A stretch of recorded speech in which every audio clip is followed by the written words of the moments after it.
தமிழ்நாட்டு மக்களுக்கு என் இனிய வணக்கங்கள். ஆக்சுவலாக இன்னும் ஒரு 2-3 நாளைக்கு வந்து ஒரு வீடியோ போட முடியாமல் போச்சு. அது ஏன்னா வந்து வேலையில் கொஞ்சம் பிஸியானனால வீடியோ போட முடியாமல் போச்சு. சரி, ஓகே. இன்றைக்கி வந்து நம்ம எதை பற்றி பார்க்க போகிறோம் அப்படின்னா, ஓவரால் இப்போதைக்கு அரசியல் களம் எப்படி இருக்குது அப்படிங்கிறத நம்ம பார்க்க போகிறோம். தமிழ்நாட்டில் எப்படி இருக்குது, ஒவ்வொரு கட்சியுமே வந்து பிரச்சாரத்தை ஆரம்பிச்சிட்டாங்க, ரொம்ப தீவிரமாக ஆரம்பிச்சிட்டாங்க. எல்லா கட்சியுமே வந்து தீவிரமாக பயங்கரமாக போயிட்டு இருக்கும்போது மட்டும்தான் ஒரே ஒரு கட்சி மட்டும் என்ன பண்ணுது அப்படின்னா, பர்மிஷன் வாங்குறதுக்கே அதுக்கு டிலே ஆகுது. பர்மிஷன் வாங்குறதுக்கே வந்து ரொம்ப கஷ்டப்பட வேண்டியது இருக்குது. பர்மிஷன் கிடைச்சாலுமே பாதுகாப்பு கிடைக்கிறதுக்கு ரொம்ப கஷ்டமாக இருக்குது. ஆனால் லாஸ்ட் 2 பிரச்சாரத்தில் ஒரு நல்ல பாதுகாப்பு இருந்துச்சு. ஓகே, அதை விட மக்களுடைய எழுச்சி அப்படின்னு சொல்லுவாங்க இதை. கிட்டத்தட்ட 1967 எம்ஜிஆர் கட்சி ஆரம்பித்தப்போ வந்த எழுச்சி அடுத்த 50 வருஷத்துக்கு அப்புறம் இப்போ தான் வருதுன்னு நினைக்கிறேன். இது வரைக்கும் ஆக்சுவலாக வந்து நம்ம அப்பா அம்மா காலத்தில் எம்ஜிஆருடைய அந்த எழுச்சியை பார்த்ததுக்கப்புறம் நம்ம அந்த எழுச்சியை பார்க்கறதுக்கான அந்த வருஷத்தில் இருக்கோம் அப்படிங்கிறதுல கொஞ்சம் பெருமையாகவே இருக்குது. எனக்கு ஒரே ஆச்சரியமாக இருக்குது. 2021 தேர்தலெலாம் வந்து தேர்தல்லாம் என்ன ஒன்றுமே தெரியல. ஆனால் தமிழ்நாட்டு மக்கள் ஒட்டுமொத்த மக்களுமே வந்து 2026 இந்த ஏப்ரல் 23 நடக்க இருக்கிற இந்த தேர்தலில் வந்து ஏன் இவ்வளோ ஒரு ஆர்வமாக, ஏன் இவ்வளோ ஒரு எக்ஸைட்மெண்ட்டாக ஃபாரின்லேருந்து பல பேர் கிளம்பி வர்றாங்க ஓட்டு போடுறதுக்காக. இது வரைக்கும் இந்த மாதிரி நடந்துச்சுன்னு கேட்டிங்கன்னா கொஞ்சம் கம்மி தான். இதுக்கு இவ்வளோ ஆர்வம் எதனால, யாரால? ஆல்ரெடி இருந்த ஏடிஎம்கே, டிஎம்கே, அப்புறம் பார்த்தீங்கன்னா என்டிகே, இந்த கட்சிகள்லாம் இது வரைக்கும் இருந்துச்சு. இது வரைக்கும் இல்லாதது இந்த வருஷம் மட்டும் ஏன், எதுக்கு அப்படின்னு கேட்டிங்கன்னா ஒரே ஒரு காரணம் மட்டும்தான். அந்த நேம் இஸ் விஜய். ஸோ இந்த விஜய் அப்படிங்கிற ஒருத்தர் இருக்கிறாரு.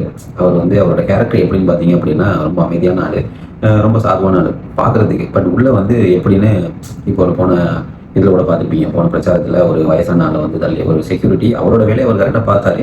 ஸோ தெரியாமல் விழுந்துட்டாரு. அது எவ்வளோ கோவப்பட்டிருப்பாரு. ஸோ அந்த மாதிரியான ஒரு ஆள், ஒரு பிடிவாதக்காரர், நான் பண்ண தான் நினைப்பேன் அப்படிங்கிற மாதிரி.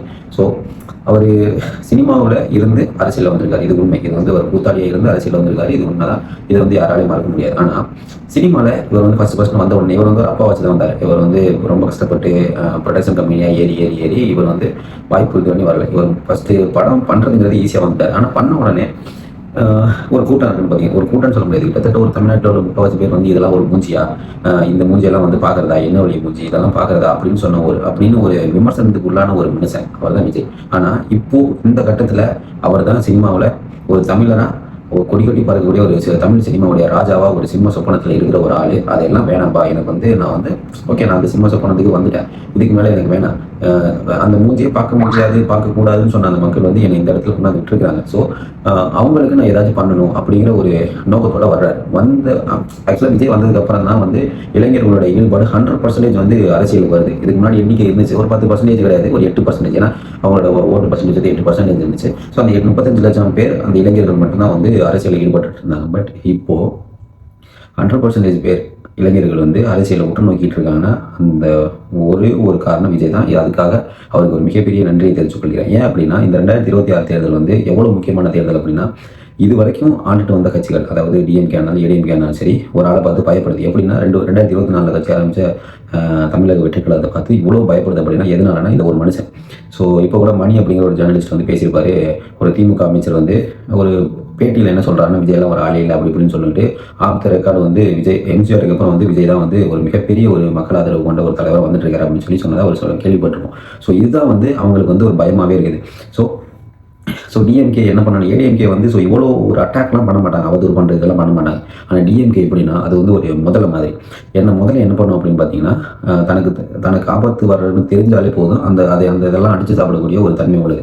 அதே மாதிரி தான். ஸோ இப்போது டிஎம்கே இருக்குது. இந்த டிஎம்கே வந்து இத்தனை வருஷம் கட்சி ஆண்டுட்டு இருக்குது, கொள்ளை அடிச்சுட்டு இருக்காங்க. ஆடுறது வேற. அவங்க கருணாநிதி ஒரு 50% நல்லது பண்ணாலும் 50% அடிச்சு வாடகை போட்டார். பட் இவர் என்ன பண்ணார் அப்படின்னா, எக்ஸாம்பிளுக்கு சொல்ல போனால் அவங்களால வந்து இப்போ ஓட்டு கேட்க முடியல. அதாவது இது வரைக்கும் நாங்கள் இதெல்லாம் பண்ணியிருக்கோம், எங்களுக்கு ஓட்டு போடுன்னு சொல்லி ஓட்டு கேட்க முடியல.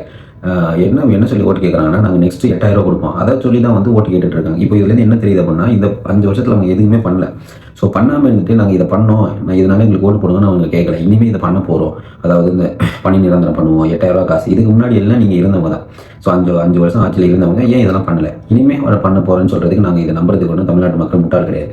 ஸோ இந்த தமிழக வெற்றி கழகத்தை வந்து எப்படியாச்சும் வந்து அடக்கணும். ஸோ இதை என்ன பண்ணணும் அப்படின்னா, பல வழிகளில் வந்து அவதூறு படுத்திருக்காங்க. கையில் வந்து மீடியாங்கிற ஒரு மீடியம் இருக்குது அவங்கள. ஸோ அதை வச்சு ஃபுல் அவதூறு இவ்வளோ இந்த மாதிரி ஒரு அவதூறு வேறு யாராக இருந்தாலுமே ஓடிப்பாங்க. சத்தியமாக சொல்கிறேன், வேறு யாராக இருந்தாலுமே ஓடிப்பாங்க. இந்த ஒரு தனி மனிதன், விஜய்ங்கிற ஒரு தனி மனுஷன் வந்து கஷ்டப்பட்டு இவங்களை வந்து இப்படி பண்ணுற ஒரு கட்சியை வந்து இருக்கவே கூடாதுங்கிற ஒரு பிடிவாதத்தோடு இருக்கிறாங்க.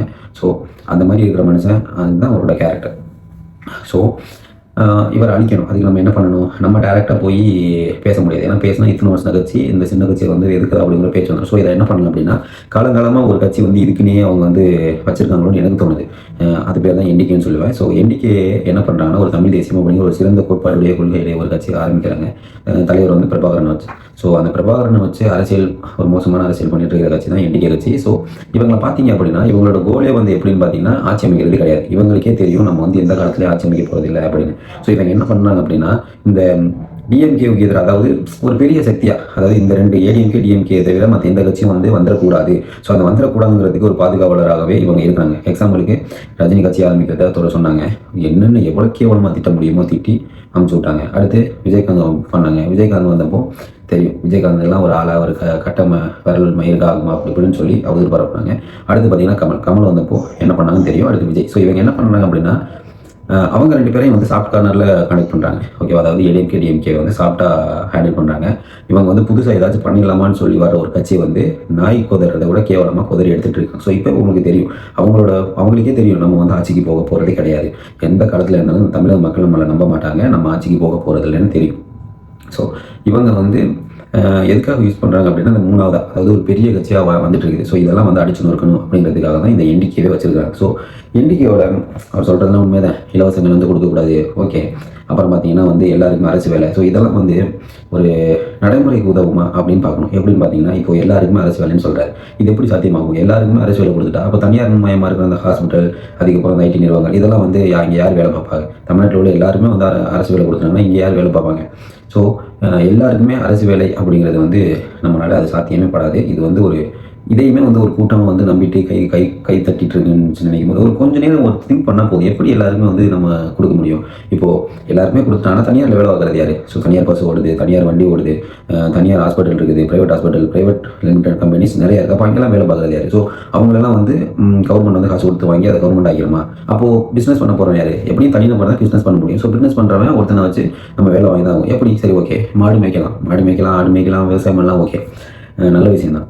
பட் எல்லாராலையுமே விவசாயம் பண்ண முடியுமா? எல்லாராலையுமே மாடு மேய்க்க முடியுமா? ஏன்னா ஒவ்வொருத்தனுக்கும் ஒரு ஆசை இருக்குது. இந்த உலகத்தில் வந்து எனக்கு வந்து இதாகணும், டாக்டர் ஆகணும், எனக்கு வந்து இதாகணும், ஒவ்வொருத்தனுக்கும் ஒரு ஆசை ஆகுது. ஸோ நீ அதெல்லாம் பண்ணாமல் நீ எல்லாருமே விவசாயம் தான் பண்ணணும் அப்படின்னு சொல்ல முடியாது. நிலம் இருக்கிறவன் விவசாயம் பண்ணுவான், பிடிக்கிறதான் விவசாயம் பண்ணுவான், பிடிக்காதவன் வந்து அவனுக்கு தெரிஞ்சதை போவான். ஸோ அதாவது அவனுக்கு என்ன வேணுமோ, அவனுக்கு என்ன தேவையோ, அவனுக்கு என்ன பிடிச்சிருக்கோ அதை பண்ண சொல்கிறது தான் அரசியல். நீ இதை தான் பண்ணணும்னு சொல்கிறது வந்து இது நடைமுறைக்கு சாத்தியது இல்லைங்கிற. இலவசங்கள் எதிர்க்கக்கூடியதா? ஏன்னா இலவசங்கள்னால வந்து நிதி நிலைமைகள் வந்து அன்ஸ்டேபிளாக இருக்குது. பட் எனக்கு என்னன்னா, ஸோ இலவசங்கள் எப்படி வருது? யாருமே சொந்த காசு எடுத்து கொடுக்க போகிறதில்ல, மக்கள்கிட்ட வர வரி பணத்தை திருப்பி கொடுக்குறாங்க. ஸோ நம்மளுடைய வரி பணத்தை மறுபடியும் கொடுக்குறாங்க. இப்போ நான் வந்து ஒரு வரி கட்டுறேன், அந்த காசு மூலமாக நான் வாங்கிடுறேன், ஓகேங்களா? ஸோ இது மட்டும் கிடையாது. இப்போ ஒரு சில இப்போ 1000 ரூபா கொடுக்குறது வந்து அது வந்து வரி பணத்தில் அது மோசமாக இருந்தாலும், பட் முடியாத ஒரு ஆளுக்கு, முடியாத ஒரு பாட்டிக்கு, முடியாத ஒரு அம்மாவுக்கு ஒரு 1000 ரூபாங்கிறது எவ்வளோ ஒரு கஷ்டம், எவ்வளோ ஒரு வரம் அப்படிங்கிறது தெரியும். ஸோ எவ்வளவோ பேர் வந்து நம்ம வந்து பசங்களுடைய கைவிடப்பட்ட அம்மா அப்பாக்கள் இருக்காங்க, அவங்கள்ட்டலாம் வந்து இந்த 1000 ரூபாய் நிலைமை என்னன்னு தெரியும். ஸோ இலவசங்கள் தப்பு தான். ஆனால் எல்லாத்துக்கும் இலவசங்கள், இந்த பஸ்ஸுக்கு இலவசங்கள், இதெல்லாம் வந்து தப்பு தான். ஏன்னா பஸ்ஸில் போக முடியாத அளவு, ஒரு 5 ரூபா காசு கொடுத்து கூட போக முடியாத அளவுக்கு மக்கள் இல்லை. அதுக்கு முதல்ல தான் அந்த பஸ்ஸை கொஞ்சம் மேம்படுத்தி நல்லா நீட்டாக போகணும்னா போகிறதுக்கு அவங்க கொஞ்சம் நீட்டாக போயிட்டு வருவாங்க, அவசரம் இல்லாமல், கொஞ்சம் கூட்டம் இல்லாமல் நிம்மதியாக போயிட்டு வருவாங்க. ஸோ அவங்களுடைய கோட்பாடு கொள்கை எல்லாமே ஓகே தான். பட் அவங்க கொண்டு வர்ற திட்டங்கள் இதெல்லாம் வந்து செட் ஆகாது. தமிழ்நாட்டுக்கு நடைமுறைப்படுத்தப்படாத ஒன்று. எல்லாருக்கும் அரசு வேலை, எல்லாருமே மாடு மேய்க்கணும். சீமானோட பசங்க மட்டும் இன்டர்நெட் ஸ்கூலில் வருஷத்துக்கு 50 லட்ச ரூபா கட்டி படிக்கிறாங்க, அவங்க விவசாயம் பண்ண மாட்டாங்க. இவ்வளவு பண்ணுறாரு சீமான். என்ன பண்ணுறாரு? ஒரு வயல் நட்டுருக்காரா? இல்லை இப்போ விவசாயம் பண்ணிட்டு இருக்காரா? ஸோ சொல்கிறது வேறு, செய்கிறது வேறையாக இருக்குது. ஸோ அப்படிங்கும்போது யாரையுமே நம்ப முடியாத சுச்சுவேஷன் தான் இருக்குது. ஸோ இப்போ நம்ம டாபிக் விட்டு மாறி போயிட்டு இப்போ டாபிக் வரும். ஸோ விஜய், நீங்கள் நினச்சி பாருங்கள், இப்போது விஜய் வந்துட்டார். விஜய் வந்து இப்போது நம்ம கைவிட்டுட்டோம்னு வச்சுக்கோங்க. விஜய் வந்து இப்போ நம்ம இந்த தேர்தலில் வந்து எதுலையுமே ஜெயிக்க விடாமல் அவர் விட்டுட்டோம்னு வச்சுக்கோங்க. இனி என்ன ஆகும்? இனிமேல் விஜய் வந்து தாக்கு பிடிப்பார். அவர் வந்து விட்டுட்டு ஓடலாம் மாட்டார். அவர் வந்து அப்படிப்பட்ட ஆள் கிடையாது. ஒரு இடத்துக்கு வந்தார் அப்படின்னா அதை வந்து செஞ்சு காட்டாமல் போக மாட்டார். அந்த மாதிரியான ஒரு ஆள். அதனால தான் அவரோட ஃபேனாக இருக்கிறதுக்கு நான் ரொம்ப மிகப்பெரிய பெருமை பண்ணேன். ஆனால் இதில் என்ன முக்கியம்னா, இன்கேஸ் அவர் போக மாட்டார், ஒரு 10% போயிட்டாருன்னு வச்சுக்கோங்க. இனிமேல் ஏடிஎம்கே டிஎம்கே எதிர்க்கிறதுக்கு இந்த தமிழ்நாட்டில் ஜென்மத்துக்கும் ஆள் கிடையாது. ஏன் அப்படின்னு கேட்டிங்கன்னா, ஸோ இவங்க வந்து ஒரு மிகப்பெரிய இன்ஃப்ராஸ்ட்ரக்சரோட இருக்கிறாங்க, கட்டமைப்போட இருக்கிறாங்க. ஓகேங்களா? ஸோ எம்ஜிஆருங்கிற ஒரு திரை கவர்ச்சி ஏன் இவங்க பயப்படுறாங்க அப்படின்னா, திரையுலவர்கள் வரக்கூடாது அப்படின்னு அவங்களுக்கு வந்து ஃபேஸ் வேல்யூ ஈஸியாக கிடைச்சிது, மக்கள்கிட்ட ஈஸியாக போயிடுறாங்க. ஸோ அதனால தான் இவங்க வந்து இந்த மாதிரி சினிமாவில் இருக்கிறவங்க வரக்கூடாதுன்னு சொல்கிறாங்க. மற்றபடி அவங்க வந்து நல்லது பண்ணணும். இப்போ எம்ஜிஆர்லாம் வந்தார், அவர் இப்போ வரைக்கும் அவருடைய பேர் வந்து நிலச்சிட்டு தான் இருக்குது. ஸோ அவர் நல்லது பண்ணி தான் போயிருக்கிறார். ஸோ நல்லதெல்லாம் பண்ணுவாங்க. என்ன அப்படின்னா, இவங்க வந்து இத்தனை வருஷம் கஷ்டப்பட்டது, ஒரு ஆள் வந்து 2 வருஷம் கட்சி ஆரம்பிக்கிறாங்கன்னா 2 வருஷத்தில் மக்கள்கிட்ட ஈஸியாக போயிடாருங்க. ஸோ இந்த மாதிரி ஆள் இனிமேல் வரக்கூடாது அப்படிங்கிறதுக்காக தான் விஜயவே அடிச்சிட்டாங்க. நம்மளாம் போனால் நம்மளாம் வந்து தூக்கி சாப்பிட்ருவாங்க அப்படின்னு சொல்லிட்டு இனிமேல் ஒருத்தன் கூட கட்சி ஆரம்பிக்க மாட்டான். இதுதான் அவங்களோட பிளான். அதனால தான் சுற்றி காசு கொடுத்து காசை இறச்சி, அவங்க சம்பாதிச்சு வச்ச காசு எல்லாத்தையுமே இறச்சி, எல்லா யூடியூப் சேனல் எல்லாமே பெயிட் பண்ணி விஜய் பற்றி அவதூறு. ஆனால் எத்தனை அவதூறுக்கு அப்புறமா அவருக்கு 1% கூட அன்பு குறையவே இல்லைன்னு தெரியுமா? ஒவ்வொரு இடத்துக்கு போகும்போது மக்கள் வெள்ளம், அதாவது கடலில் வந்து நாங்கள்லாம் சுனாமியோ வெள்ளமோ பார்த்ததில்ல. ஆனால் இவர் போகும்போது தான் மக்கள் வெள்ளம்னா என்னன்னு பார்க்குறோம். எங்கள் அப்பாலாம் சொல்லுவார், எம்ஜிஆர் வந்து எங்கள் ஊருக்கு வந்தார், அப்போலாம் செம்ம கூட்டமாக இருக்கும், ரொம்ப கஷ்டம் போய் பார்க்குறதே, ஆசையாக இருக்கும். ஏன்னா எம்ஜிஆர் தெரியல, அவருடைய பாடல்கள் மூலமாகவும் அவருடைய கருத்துக்கள் மூலமாகவும் அவர் நல்லதை சொல்லிக் கொடுத்தாரு. அவர் நல்லதே பண்ணலைன்னாலும் பட் அவர் நல்லதை சொன்னார். ஸோ அதே மாதிரி விஜய் அப்பையிலேருந்து பின்பற்றிட்டு வந்தனால ஸோ வீடியோவோட லென்த் ரொம்ப தூரமாக போயிட்டு இருக்குது. ஸோ இருந்தாலும் பேசணும் கொஞ்சம் நேரம் அந்த மாதிரி தான். ஸோ விஜய் அடிச்சிட்டோம் அப்படின்னா இன்னும் ஒரு 100 வருஷத்துக்கு வந்து நம்மளை அடிக்கிறதுக்கு ஆளே கிடையாது. உதயநிதி, ஸ்டாலின், அதுக்கு உதயநிதி முடிச்சுட்டு இன்பநிதி முடிச்சுட்டு அவனுக்கு ஏதோ ஒரு நதி வந்துகிட்டே இருப்பானுங்க. அவங்கள இது பண்ணுறதுக்கு ஆளே இல்லாது. அதிமுக அது வழி இழந்துருச்சு பாஜக கூட சேர்ந்ததுலேருந்து. பொதுவாக பாஜக வந்து நல்லதாக பண்ணிட்டு இருக்காங்க நார்த் சைட்லேருந்து. ஸோ அவங்கள்ட்ட கேட்டால் தெரியும். பட் தமிழ்நாட்டில் பாஜகவுடைய பருப்பு இல்லை, கடு கூட வேகாது. ஸோ அந்த மாதிரி நிலைமையில் இருக்கும்போது அவங்களோட சேர்ந்தனால மக்கள் அவங்கள ஆதரிக்க மாட்டாங்க, சிறுபான்மையினர் ஆதரிக்க மாட்டாங்க. அப்படிங்கும்போது அதிமுக இனி இல்லை. விஜய் இல்லை அப்படின்னா இனிமேல் ஜென்மத்துக்கும் டிஎம்கே தான். எண்ணிக்கையை பற்றி விடுங்க, எண்ணிக்கை அவங்க ஆட்சிக்கு வரப்போகிறது இல்லை, கிடையாது. அதாவது சீமான் சொல்லுவார், இது ஒரு மீம் பார்த்து நான் திரையில் வந்து நாங்கள் தலைவனை தேடாதீங்க, அப்புறம் ஏன்னா நீங்கள் இப்போ போய் படம் நடிச்சிங்க அப்படின்னா நான் தான் ஆள போகிறதே இல்லை என்னாட்ட அப்படிங்கிற மாதிரி ஒரு மீம் பார்த்தேன். அதை நீங்கள் போடுறேன் பார்த்து சிரிச்சுக்கோங்க, ஜஸ்ட் ஃபார் ஃபன் மட்டும்தான். ஸோ என்ன சொல்கிறேன் அப்படின்னா, பிரச்சாரம் ஆரம்பிச்சிருச்சு. விஜய் என்னால் எல்லா ஊருக்கும் வந்து எல்லா தொகுதிக்கும் ஒவ்வொரு நாள் வர முடியாது. ஸோ வீட்டில் இருக்கிற ஒவ்வொரு விஜய் என்ன பண்ணுறீங்க அப்படின்னா, உங்களுக்குன்னு ஒரு ஓட்டை மட்டும் இப்போ கன்ஃபார்ம் பண்ணிக்கோங்க. நீங்கள் ஒரு ஓட்டு உங்களோட சேர்த்து இன்னொரு ஓட்டை மட்டும் கன்வின்ஸ் பண்ணி ஒவ்வொரு ஆளும் ஒவ்வொரு ஓட்டை மட்டும் கன்வின்ஸ் பண்ணால் போதும். கிட்டத்தட்ட ஒரு கோடி பேர் இருக்கும் நம்ம விஜய் ரசிகர்கள் இருக்கும் அப்படின்னா, நம்மள்டேருந்து பக்கத்தில் ஒரு ஆள் மட்டும் சேர்த்துனா 2 கோடி பேர், கிட்டத்தட்ட 30% மேலே ஆட்சி அமைக்கிறதுக்கான என்ன தகுதி வந்துடும். ஸோ தயவு செய்து விஜய் வந்தால் தான் ஓட்டு கேட்கணும்னு இல்லை, நம்ம வீட்டில் இருக்கிற ஒவ்வொரு விஜயுமே ஒவ்வொரு ஆளை ஓட்டுக்கு ரெடி பண்ணுவோம். இன்னையிலேருந்தே பிரச்சாரத்தை ஆரம்பிப்போம். நன்றி, வணக்கம். நாளைக்கு ஒரு புது வீடியோவோட வரேன். இனிமேல் தளபதியை சிஎம் ஆகிற வரைக்கும் என்னுடைய பேச்சுகள் ஓயாது. நன்றி, வணக்கம்.